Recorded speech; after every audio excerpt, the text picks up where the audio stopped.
Bienvenidos al espacio de los periodistas. Estamos nuevamente en el análisis breve y sustancioso con el politólogo Manuel Antonio Díaz. Manuel, muchas gracias como siempre. Hace 70 años, el 7 de mayo, se firmaba la rendición incondicional de la Alemania nazi, que perdía, que reconocía públicamente 7 días después del suicidio o de la desaparición física de la gran bestia, le decían el gran Satán, ¿no? La bestia le llamaban a Hitler. Y a los 7 días se firma la rendición incondicional.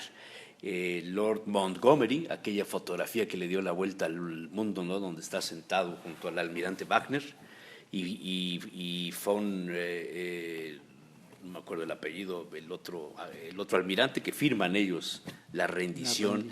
Y de ahí se acaba la Segunda Guerra Mundial, se acaba la teatropolítica que le llamaron en su momento, este wagnerismo político, los héroes de los Nibelungos que invadieron la ideología del nacionalsocialismo, etcétera, ¿no?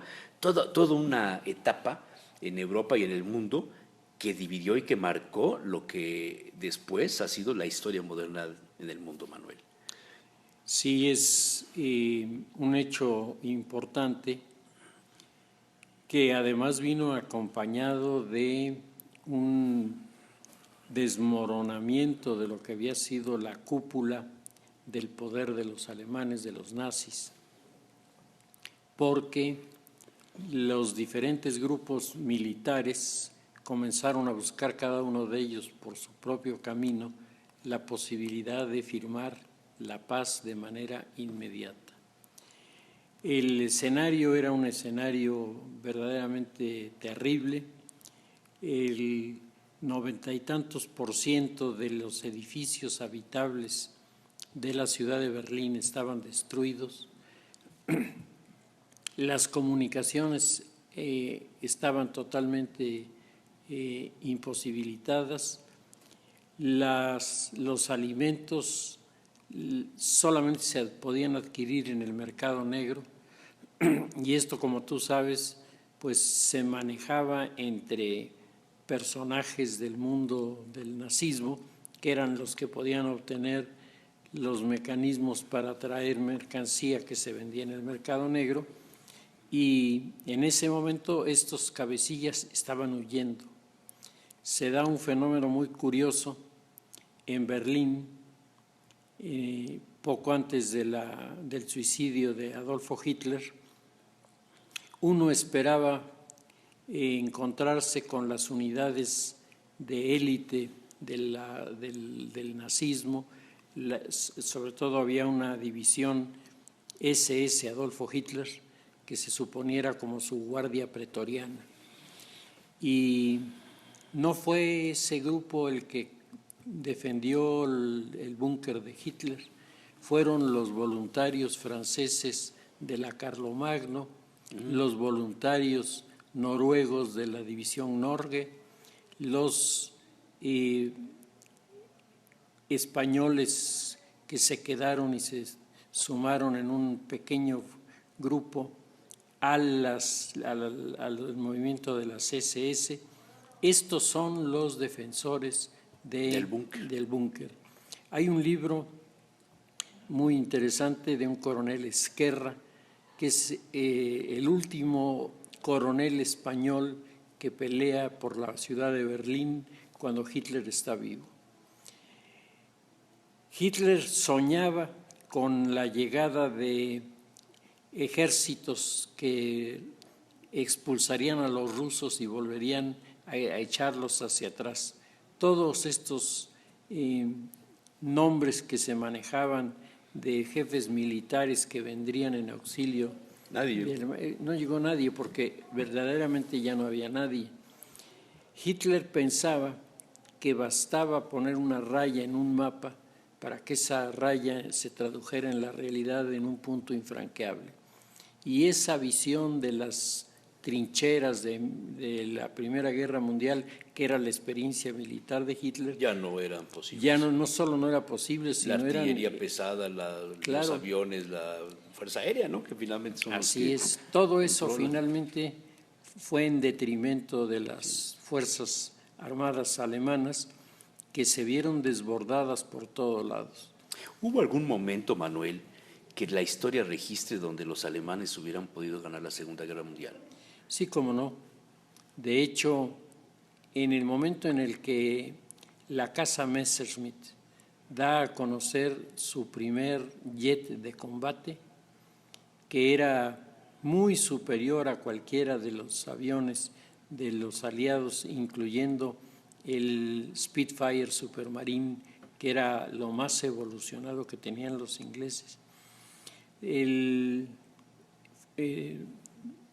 diseño de este Messerschmitt 262, que fue llamado Sturmvogel, ave de tempestades, que tenía todos los aditamentos, o por lo menos una buena parte de los aditamentos que hoy tienen los aviones de combate, era la pesadilla de los aliados.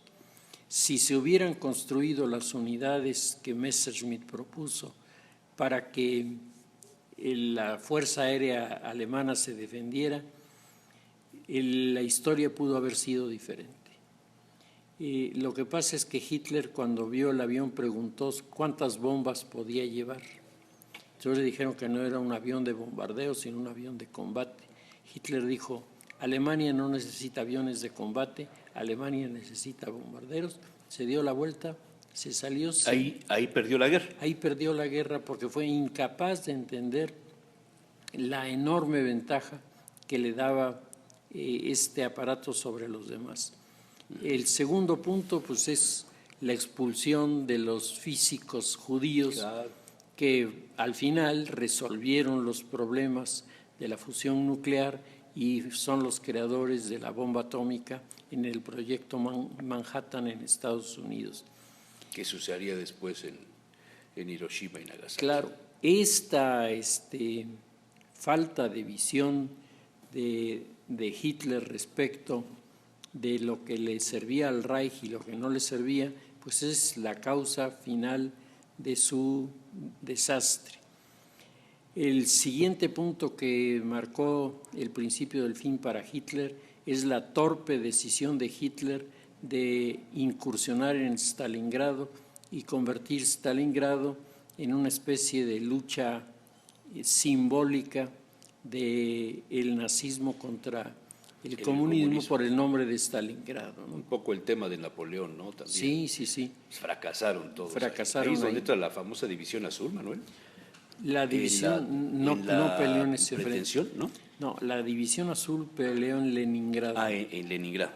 Sí, la batalla del lago Ladoga, Krasnivor, son los momentos culminantes de la presencia de la División Azul en este escenario. Para los que no sepan, la División Azul fue la fuerza armada que manda España, aliada en ese momento en ese frente contra el comunismo por el lado de los nazis. Claro. Y hace muy poco salió un reportaje en la Deutsche Welle, la televisión alemana, donde se narra la supervivencia de algunos españoles que se quedaron a vivir ya en Rusia, y cómo desarrollan sus familias y todo, y bueno, cambia su vida, ¿no? Totalmente por un asunto en el que nunca ellos pensaron que sucedería, ¿no? Ser hijos de los que pelearon en el frente defendiendo a los nazis. Yo decía en el inicio, Manuel, de los héroes nivelungos y de la teatro política de Wagner, de esta cuestión, pues, que se llevó a la ideología nazi, ¿no? Inspiró muchos de los asuntos de la grandeza, de la monumentalidad de la obra, de la concepción de una nación y de un reino de los 1000 años. En ese sentido, Jesús Manuel, recuerda que la cúpula del nazismo estaba partida en tres: la de los partidarios del paneuropeísmo, ajá, encabezados por Himmler, que era el militar, ¿no? Era el concepto militar. Sí y no, porque había, claro, en ese momento la lógica era la militarización. Por eso Himmler abre las puertas a la afiliación de voluntarios del mundo europeo que fueran a pelear a Rusia con uniforme alemán. Jesús Manuel, fue 1 millón de personas. Es impresionante. 1 millón de personas. La capacidad de convocatoria en aquel momento, la ¿no? que se sumó, y ahí tenías de todo, incluyendo un mexicano que peleó en la división SS Carlomagno. Y era hijo de el fabricante de los sombreros Tardán, y era la pesadilla de los sargentos alemanes porque cada vez que podía se ponía su sombrero de charro.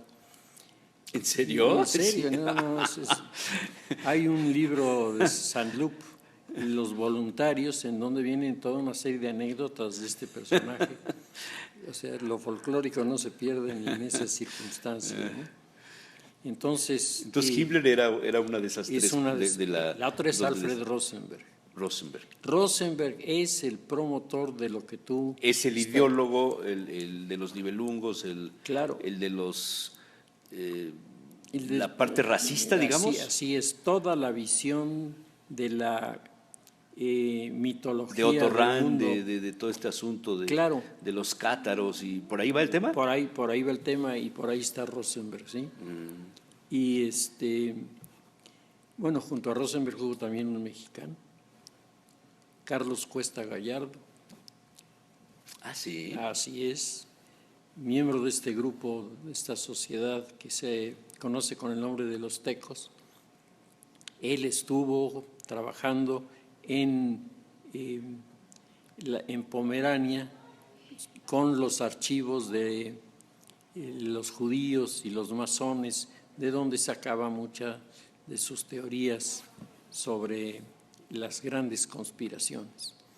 Y hay todavía Carlos Cuesta fue el patrocinador de los escritores estos que no existieron nunca, de los libros donde se habla de la gran conspiración. Claro.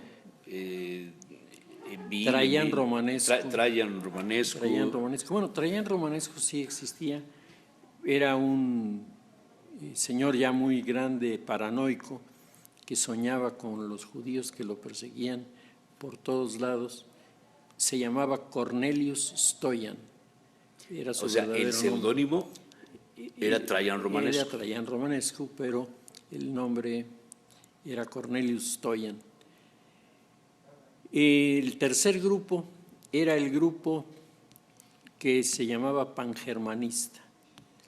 Este grupo pangermanista estaba dirigido fundamentalmente por Goebbels, y la idea era no unificar a Alemania en torno a un acuerdo, que era la teoría de los paneuropeístas, sino imponer a Alemania su estilo de vida y su cultura al mundo europeo. Y de esa manera, era el argumento, se potenciaría a los europeos de tal manera que Europa dominaría el escenario mundial, porque tendrían los mejores ejércitos del mundo, la mejor marina del mundo, y tendrían desde luego la mayor capacidad de producción de acero en el mundo, lo que les daba en el poder económico un poderío y la fabricación de buques, de transporte, de todo el tema. Así es. Y las armas, ¿no? Claro, y todo esto estaba conjugado en el mismo proyecto. Entonces, estos tres grupos eran el sustento del nazismo hitleriano. Del nazismo hitleriano. Pero Hitler, su ideología, ahora están, hace un mes el debate del tema de los escritos de Goebbels, que los herederos pedían las regalías, ¿no? Sí. Una cosa impresionante, a 70 años de esto, ¿no? Y ahora en Alemania se reedita Mi Lucha. Así es. Como un aspecto meramente cultural y conmemorativo de la rendición de los alemanes, ¿no? No tanto como un rasgo ideológico. Pero la redacción, yo nunca lo leí, pero la redacción de Mi Lucha es la ideología de Hitler. Mira, tiene dos partes el libro de Mi Lucha. La primera parte es una explicación de Hitler, por cierto, bastante accesible, de cómo el partido nazi, confrontado con los comunistas, les derrota en la calle y al derrotarlos en la calle se vuelve la mejor opción política para los alemanes. Y la segunda parte, en donde diversas versiones coinciden en señalar que fue hecha por Karl Haushofer y no por Adolfo Hitler, viene la estrategia lo que tú pudieras considerar la ideología nazi, por una parte, que se supone fue hecha por Hitler, y las implicaciones de esta ideología en la geopolítica, que es cosa de Karl Haushofer, ¿no?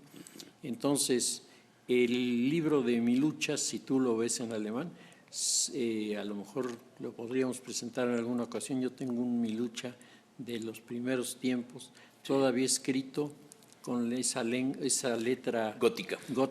Difícil de leer. Dificilísimo. Difícil de leer. Me tocó hacer alguna vez una lectura de una cofradía de vino en letra gótica. Es verdaderamente muy difícil. Muy difícil. Porque no sabes la letra que es, si es una S o es una F. Sí. Y el libro es considerablemente más voluminoso de lo que comercialmente nosotros conocemos aquí como Mi lucha. El hecho, Manuel, de que haya estado un mexicano cerca de uno de estos tres grandes vectores del soporte ideológico de Hitler, Carlos Cuesta Gallardo, decías. Carlos Cuesta Gallardo. De Jalisco. De Jalisco. Sí. Esto, ¿cómo hace que los mexicanos se hayan involucrado? México, no sé si como país, por ahí hay alguna leyenda blanca, negra o gris, de que México le transportaba el petróleo o le había ofrecido el petróleo mexicano a los nazis. Alguna vez Blas Chumacero comentó esto en algún programa de radio conmigo. Además esto es así. Y ahí se quedó como que en el, si fuera cierto, si no fuera cierto. Pero México, ¿cómo se involucra? Han salido en los últimos 10 años algunos libros, algunas investigaciones, una de un historiador Cedillo con C, interesantísima, sobre el nazismo en México. Así y otra de algún otro escritor, Hagenbeck, donde también se narran algunos asuntos de las relaciones, sobre todo de los presidentes y de ciertos gobernadores en la República Mexicana con el proyecto nazi, inclusive el avilacamachismo o el militarismo mexicano, el caudillismo identificado con los ejércitos prusianos, ¿no? El estilo de hacer el ejército, ¿no? Así es. Yo creo que en este sentido está también un libro de reciente publicación que se llama Perote. La cárcel donde estuvieron. Y habla de no solamente los japoneses y los alemanes, no solamente alemanes e italianos. Tengo entendido que hubo 1 o 2 japoneses, porque había 2 campos de concentración para japoneses en el estado de Morelos. Esta es parte de la historia no conocida de México en la Segunda Guerra Mundial, el que tuvimos campos de concentración aquí. Hace unos 4 años o 5 tú hiciste algún programa con National Geographic sobre el nazismo en México, ¿no? Sobre el nazismo en México, así es. Y hablábamos precisamente de esto. De hecho, los organizadores de este programa tenían poquísima información sobre el tema de la fortaleza de San Carlos en Perote, donde fue el centro de concentración de italianos y alemanes. Varios padres de familia de amigos míos alemanes estuvieron presos por el simple hecho de ser alemanes. Por el simple hecho de ser alemanes. Bueno, el caso de mi compadre Chucho Banjols, Jesús Banjols, su papá era marinero, era técnico en alguna cosa eléctrica. El arquitecto Chucho Banjols. En el Orinoco, en el famoso barco Orinoco, que era, digamos, un transatlántico pequeño que llegaba a Veracruz periódicamente desde Alemania, ¿no? Entonces, viene la guerra, la declaración de guerra del presidente Manuel Ávila Camacho, e inmediatamente se produce a la incautación de los barcos alemanes que estuvieran en puertos mexicanos. Alemanes, o sea, México e italianos. ¿Se forma del lado de los nazis en la Segunda Guerra Mundial? No, se forma del lado de los aliados, porque los barcos hundidos por los submarinos okay. provocan la declaración de guerra. Cuando se hace la declaración, México se queda con los barcos que estaban en el país, y a las tripulaciones íntegras las llevaron a Perote y las dejaron allí. Y los detienen ahí, los campos de concentración. Y los dejaron allí. El tema da para mucho. No, Yo para quise simplemente hacer la cita, que este 7 de mayo se cumplen 70 años, 7 décadas ya, de uno de los hechos que ha transformado la historia moderna del mundo, Manuel. Así es. Impresionante, ¿no? Y que hoy todavía haya neonazis, porque hay partidos neonazis en el mundo, en Rusia, en Argentina, en Chile, No, en Estados Unidos en mismo. la propia Alemania. Y en Alemania. Y en Alemania no se diga. Pero nada más para finalizar, porque yo espero que a lo largo del año tengamos la oportunidad de ir tocando más temas de estos relacionados con la historia, que nos ayuda mucho a entender lo que hoy está pasando. Pero hubo en un determinado momento la posibilidad de que el modelo nazi se exportara, como se intentó con las falanges en Líbano y en Egipto y en otros sitios. ¿Tuviera realmente éxito en el mundo? Mira, en Europa sí. En Europa los trasplantes del nazismo, por ejemplo, con Henlein en Checoslovaquia, pues llevó a la anexión de Checoslovaquia por parte de Alemania. Pinochet, Perón. Bueno, Pinochet y Perón son dos enfoques diferentes. Juan Domingo Perón es no solo amigo de los jerarcas del partido nazi, sino que se presta a una maniobra muy importante, que fue el traslado de recursos económicos a un banco alemán. Y alimenticios a España. Y claro, y esta maniobra le permite, al final de la guerra, ya rendida Alemania, a muchos de los dirigentes nazis irse a Argentina con la tranquilidad de que llegarían a tener recursos para poder vivir. Todavía hace no mucho se hizo el juicio a al contador de Auschwitz, ¿no? De sí, uno de los centros de concentración. Y yo leía en algunos de los diarios que se hacía referencia a la presencia de muchos nazis que quedaron en Chile, en Argentina, en Brasil. Y hace mucho tiempo leí algo sobre Ciudad Dignidad. No sé si llegaste a enterarte de esta comunidad chilena. Sí. Ahí perdida, alejada de todo, que tiene un modelo de urbanización y de leyes muy de ellos, y que no entra el gobierno, que no entra nadie, sí, puros alemanes. Bueno, y de Ciudad hecho, Dignidad. Esa Ciudad Dignidad ha tenido un problema monumental hace unos 4 años, cuando uno de las autoridades, no recuerdo si era el alcalde mismo, estuvo implicado en un caso de pederastia, sí, que sacudió a la opinión pública, ¿no? Pero es cierto, de hecho el partido nazi intentó un golpe de Estado en Chile durante el transcurso de la guerra, como el partido nazi intentó golpe de Estado en Bolivia, intentó golpe de Estado en Perú.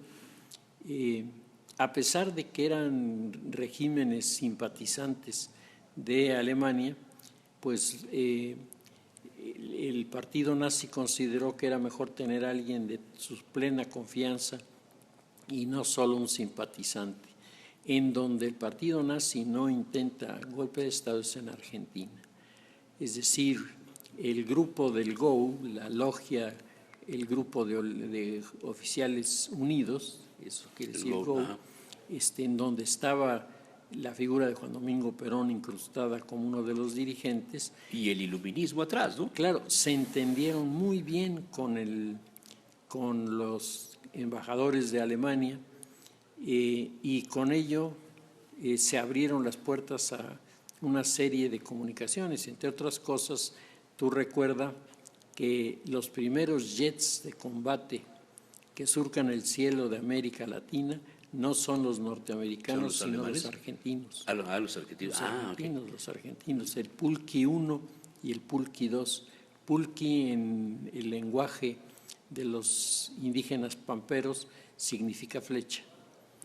y era un modelo parecidísimo al que ya habían tenido los alemanes en combate en el continente europeo. El que nos mencionabas antes, que no eran bombarderos, sino aviones de combate. Entonces, todo esto es parte de estos acuerdos que había en los con Perón y con la cúpula nazi. Eva Perón jugó un papel también muy importante. Eva Perón tenía su clave, su nombre clave en las relaciones con el servicio de inteligencia alemán. Arcoíris era el nombre el seudónimo de Eva Perón. En las cartas que enviaba no las firmaba Eva, las firmaba Arcoíris. Y todo el culto que se sigue a Eva Perón aún. Claro, y que tiene toda una serie de implicaciones. Curiosamente, Eva Perón también tenía un enlace muy parecido con el Partido Comunista. Sí, pero esa es una historia para que platiquemos un día muy largo. Muy bien. Eva Perón, le dedicaremos algún programa a ella. En México nunca hubo un partido nazi, ¿o sí? No. Nunca. Como partido no. Aquí el nazismo desde la embajada alemana operó a través de algunos colegios alemanes, intentó crear alguna militancia que nunca tuvo un mayor éxito y el partido nazi que se quería fundar oficialmente nunca se fundó. Sin embargo, la svástica sí formó parte de un contingente en algún desfile del 5 de mayo. Así es, porque el colegio alemán tenía representantes de la Hitlerjugend. Yo tengo también amigos que tuvieron parientes en las Hitlerjugend y en donde salían cantando Die Fahne hoch, que era la canción, no era el himno nacional alemán, era la canción del partido nazi, de los jóvenes del partido nazi. Todavía por ahí hay en algunas fototecas, algunos registros del contingente del Colegio Alemán Poblano, con la suástica en la Avenida Reforma. Así es. Manuel, muchas gracias. Muy interesante. 70 años de la rendición incondicional del almirante Wagner, que fue el que encabezó esta rendición ante Lord Montgomery. Nos vemos. Los periodistas.